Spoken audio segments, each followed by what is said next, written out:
وہ سب محسوس ایسا ہوتا ہے، بلکہ اکثر دیکھا گیا ہے، آپ کی بھی آبزرویشنز رہی ہوں گی کہ شادی کے بعد جب تک کنوارا تھا نا بیٹا، تب تک بڑا ادب لحاظ سب تھا والدین کا.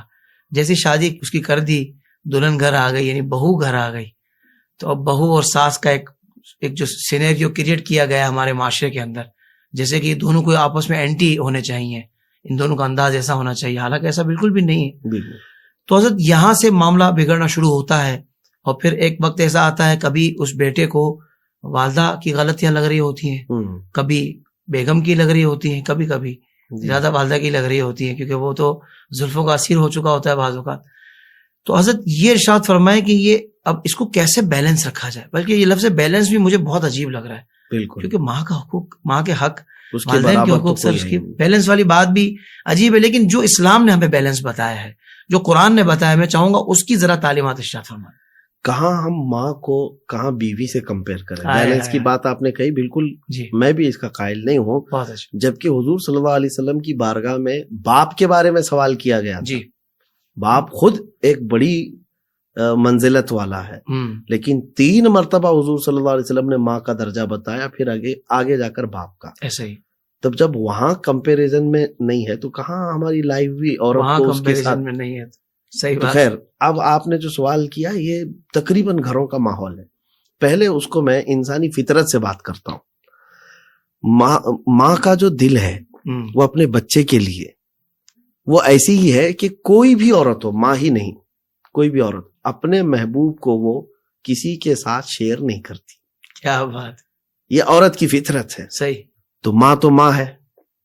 عورت اپنے شوہر کو شیئر نہیں کرتی، تو ماں اپنے بیٹے کے لیے بھی.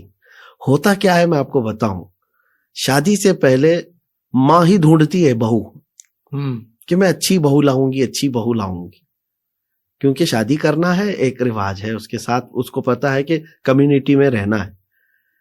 تو شادی کر کے لے کے خود آتی ہے اپنی بہو کو، اور اس کے بعد بگڑتی بھی خود ہی ہے اپنے بہو کے ساتھ.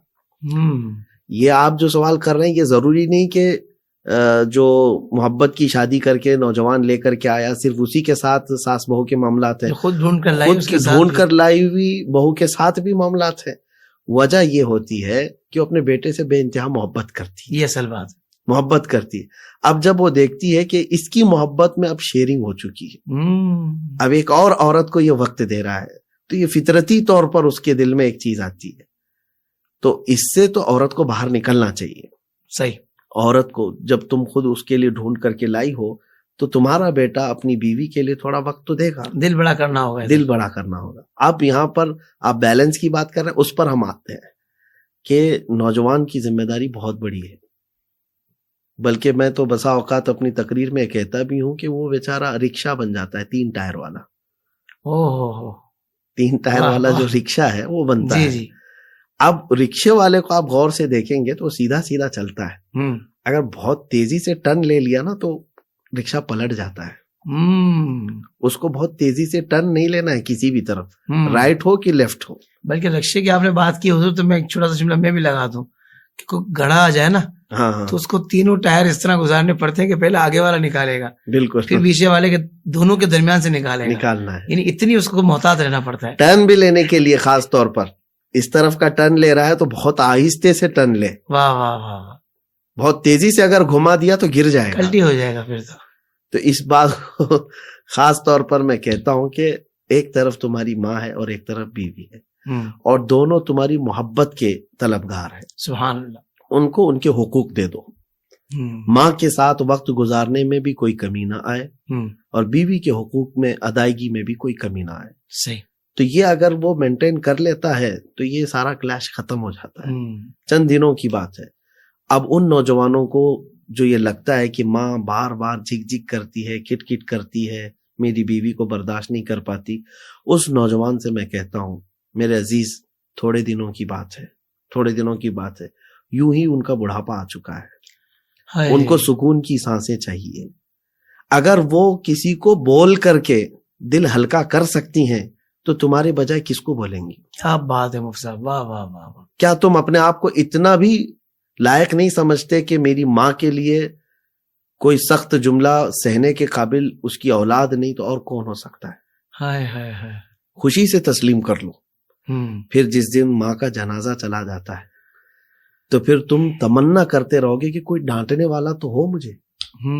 کوئی نہیں رہ جاتا پھر، کیونکہ ہر کوئی تم سے ڈر رہا ہوتا ہے. بڑے اتنے ہو چکے ہو کہ کوئی نصیحت کرنے والا نہیں ہے. وہ صرف ماں ہے، ڈراتی بھی ہے اپنے بچوں کو. باپ ہے جو کان بھی پکڑ سکتا ہے. ہم نے دیکھا ہے کہ بعد میں احساس ہونے لگتا ہے کہ کوئی تو ڈانٹنے والا ہونا چاہیے تھا، کوئی ڈانٹنے والا ہونا چاہیے تھا. تو ماں باپ کے جانے کے بعد اس چیز کی تمنا کرنا پھر بے سود ہے. اب یہاں پر بیوی کے اگر کوئی ایسے پرستار ہو گیا ہے تو پھر وہ آدمی بدبخت ہے. بدبخت ہے. یہاں پر بہت سارے لوگ کیا کہتے ہیں کہ اس کو ایسے اینگل سے بیان کرتے ہیں جیسے کہ بیوی کو دیکھنا ہی نہیں ہے، صرف ماں کو دیکھنا ہے. ایسا بھی نہیں ہے، بلکہ دونوں کے حقوق جو اسلام نے دیے وہ پورے ادا کرو. سبحان اللہ، سبحان اللہ. اتنی بات کا خیال رکھو کہ تمہاری ماں کے دل پر کوئی بات ایسی نہ گزرے کہ اس کو ٹھیس پہنچ جائے. بہت پیاری بات.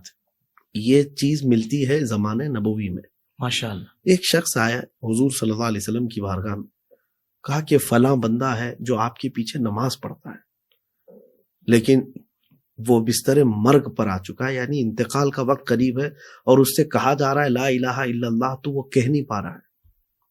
حضور پاک صلی اللہ علیہ وسلم نے فرمایا کیا وہ اپنی زندگی میں یہ کہتا تھا؟ کہا ہاں بالکل کہتا تھا، کلمہ پڑھتا تھا، لیکن موت کے وقت وہ نہیں پڑھ پا رہا ہے.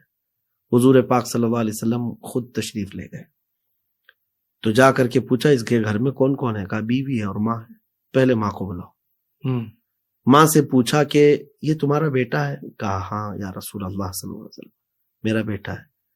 کہا اس کے اخلاق کیسے ہیں؟ تم کیا کہتی ہو؟ ماں نے اتنی تعریف کی، کہا کہ بہت بلند اخلاق والا ہے، بہت اچھا ہے، آپ کے ساتھ رہتا، آپ کے پیچھے نماز پڑھتا ہے، اس سے بہتر کیا ہے اس کے لیے؟ اخلاق کی تو ماں نے تعریف کی. حضور نے پوچھا تم بھی راضی ہو؟ تو اس خاتون نے کہا یا رسول اللہ میں راضی نہیں ہوں اس سے. اللہ اکبر. میں اس سے راضی نہیں ہوں. وجہ کیا تھی؟ رسول پاک صلی اللہ تعالی علیہ وسلم نے پوچھا تو خاتون کہتی ہیں میرا اکلوتا بیٹا ہے، نازوں سے پالا ہے، اس کو نظروں سے غائب ہونے نہیں دیتی، اور جب یہ جوان ہوا تو اس کی مرضی سے، اس کی خوشی کے اعتبار سے بہو لے آئی، لیکن جب سے یہ شادی کر کے گھر لایا اپنی عورت کو، باتیں ہوتی ہیں کبھی بھی تو اپنی بیوی کی بات کو ترجیح دیتا ہے، میری بات کو ہلکا کر دیتا ہے. یا اللہ، مجھے یہ ٹھیس پہنچتی ہے. اور بلکہ وہ ایک طویل حدیث ہے کہ بچپن میں بہت ساری مشقتیں جو ماں نے اٹھائی وہ سب بیان کیا ہے. کہا آج میرے جملوں کو اور میرے الفاظ کو یہ ہلکے میں لیتا، اپنی بیوی کو ترجیح دیتا ہے. یہ مجھے بہت قلق ہوتا ہے. اب سنیں آگے کی بات. رسول پاک صلی اللہ علیہ وسلم نے فرمایا ٹھیک ہے تم اس کو معاف کر دو. خاتون نے پوچھا کہ آقا یہ آپ کا مشورہ ہے یا حکم ہے؟ حکم ہو تو پھر اس کے خلاف جا نہیں سکتے. حضور پاک صلی اللہ علیہ وسلم نے فرمایا نہیں میرا مشورہ ہے. تب خاتون نے کہا دل نہیں مانتا. اللہ اکبر. دل نہیں مانتا، مرنے کے قریب ہے. ماں کا دل کبھی دکھ جاتا ہے نا تو ایسے بھی حالات آ جاتے ہیں. تو حضور پاک صلی اللہ علیہ وسلم نے فرمایا کہ اس کے لیے لکڑیاں جمع کرو، آگ لگاؤ اور ڈال دو اس کو. ماں نے کہا آقا میرے سامنے میرے بیٹے کو جلایا جائے گا؟ آپ نے فرمایا وہاں جلنے سے بہتر ہے یہاں جلے. ماں جب اس سے راضی نہیں ہے تو ماں کا دل پسیج گیا، پھوٹ پھوٹ کر رونے لگی. کہا نہیں میں نے سب اس کو دل سے معاف کر دیا. اللہ. ادھر ماں نے اتنا ہی کہا تھا، بیٹے کی زبان سے کلمہ طیبہ جاری ہوا. اللہ اکبر. میرے عزیز نوجوانوں سے میں کہتا ہوں کہ یہ تمہاری آخرت ہے، صرف دنیا ہی نہیں ہے، تمہاری آخرت ہے. اپنی زندگی کو خدا را اپنے ماں باپ کی نافرمانی میں برباد نہ کرو، برباد نہ کرو. میں کئی اپنے بیانات میں اس چیز کو بھی ذکر کیا ہوں. حافظ صاحب میں آپ کو بتاتا ہوں ایک واقعہ ایسا ہے جو مجھے ہلا دیتا ہے. میرے ساتھ جو پیش آیا تھا، ایک بیوہ خاتون ہے وہ جو گھروں کے کام کرتی تھی. صحیح. ایک ہی بیٹا تھا، اوباش ہو گیا تھا، بدماش ہو گیا تھا. جوانی تھی، ابھی 16-17 سال کا رہا ہوگا. اس خاتون نے آ کر مجھ سے شکایت کی تھی کہ میں اس کا باپ بہت چھوٹی عمر میں انتقال کر گیا ہے، بہت مشکل سے اس کو میں نے پالا ہے. پڑھانا چاہتی تھی, پڑھا بھی لی, لیکن اب ایسا ہو گیا کہ رات بھر اوباشوں کی صحبت میں برباد ہو گیا. میرا دل دکھتا ہے اور میں بیمار ہو چکی ہوں صرف بیٹے کے غم میں. اور زندگی آدھی نکال دی لوگوں کے برتن مانج کر کے, گھروں کے کپڑے دھو کر کے. مجھے یہ بات بہت لگی تھی, تو میں نے سوچا کہ اس کے بیٹے کو بلاؤں. بیٹے کو میں نے بلا کر کے کئی دن تک ساتھ بھی رکھا تھا اور نصیحت کیا تھا. دیکھیے, ہمارا کام ہے لوگوں تک پہنچنا, اور باقی ان کے دلوں کو پگھلا دینا یہ رب تعالیٰ کی شان ہے. وہ نوجوان بچہ آج بھی موجود ہے, وہ موجود ہے, اور کئی مرتبہ میں نے اس کا یہ ذکر کیا ہے. وہ رویا میرے سامنے اور کہا میری ماں بیوہ ہے, اور بہت کچھ دکھ دیکھے ہیں اس نے. صحیح ہے, میں بگڑ گیا تھا, میں توبہ کرتا ہوں, میں جا رہا ہوں کام پر. ہمارے علاقے کا بڑا شہر ہے, وہاں پر کام پر گیا, جاب لگ گئی تھی, اور بڑے چاہ کے ساتھ اس نے کام کیا. مہینہ بھر ہوا, پہلی سیلری آئی, پہلی سیلری لے کر کے وہ گھر آیا کہ ماں کو سب سے پہلے دوں گا. کہ اولاد کے سے ماں چاہتی کیا ہے کہ اس کے ہاتھوں کی کمائی کا ایک لقمہ کھا لوں. اور جب وہ پہنچا تو گھر پہنچا تو دیکھا اس کے گھر کے اطراف بھیڑ جمع ہے. لوگوں سے پوچھا تو پتا چلا رات کو اس کی ماں کا انتقال ہو چکا ہے. وہ جو اس کی تنخواہ تھی ماں کے قدموں میں رکھ دیا, اور اسی طرح سے اس کا جنازہ اٹھایا گیا. وہ نوجوان تڑپتا ہے آج کہ زندگی بھر میں اپنی ماں کو اپنے کمائے ہوئے ہاتھوں سے ایک لقمہ نہیں کھلا سکا, اور وہ میری ماں لوگوں کے برتن مانج کر کے کپڑے دھو کر کے مجھے کھلاتی رہی. کسی اور کی زندگی میں یہ معاملہ نہ آئے. اس نے مجھے کہا تھا کہ آپ تقریریں کرتے ہیں, بہت نوجوان سنتے ہیں, یہ بات ان کو پہنچائیں کہ میری زندگی اب ایسی ہو چکی ہے کہ مرنا چاہوں تو موت نہیں. کہ میرے سامنے بار بار میری مظلوم ماں کا چہرہ آتا ہے کہ جو لوگوں کے جوٹے مانجتی تھی اور لا کر مجھے لقمے کھلاتی تھی, اور میں ایک ایسا نکما تھا کہ میں اپنے ہاتھوں کی کمائی کا ایک لقمہ اس کو زندگی میں کھلا نہیں سکا. اور ایک بات میں حافظ صاحب آپ کو بتاؤں, والدین جو ہے غیرت مند بھی ہیں. ایسے نہیں ہے کہ وہ لالچی ہیں, بھوکے ہیں کہ تم کماؤ گے تو ہی پلیں گے. یہ صرف اور صرف ان کا شوق ہے, ورنہ تو زندگی بھر کمایا ہے, کھلایا بھی ہے, اور ان کو پتا بھی ہے گھر چلانا. لیکن صرف ایک آس ہوتی ہے نا, تمنا, کہ میرے بیٹے کے ہاتھوں کی کمائی کھاؤں. واہ واہ, بس اتنا شوق ہوتا ہے. نوجوانوں سے میں یہی کہتا ہوں کہ جب تک وہ موجود ہیں ان سے جنت خرید لو. سبحان اللہ. اور ایک بہت بڑے بزرگ ہیں, فرماتے ہیں کہ انسان کی زندگی کا سب سے برا دن کب شروع ہوتا ہے پتہ ہے؟ بچے جو ہوں گے وہ غور سے سن لے میری اس بات کو.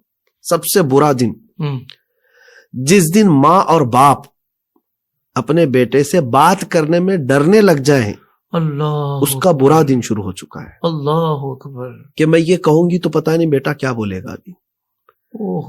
باپ یہ ڈرنے لگ جائے کہ میں اگر اس کو تھوڑا سا بولوں گا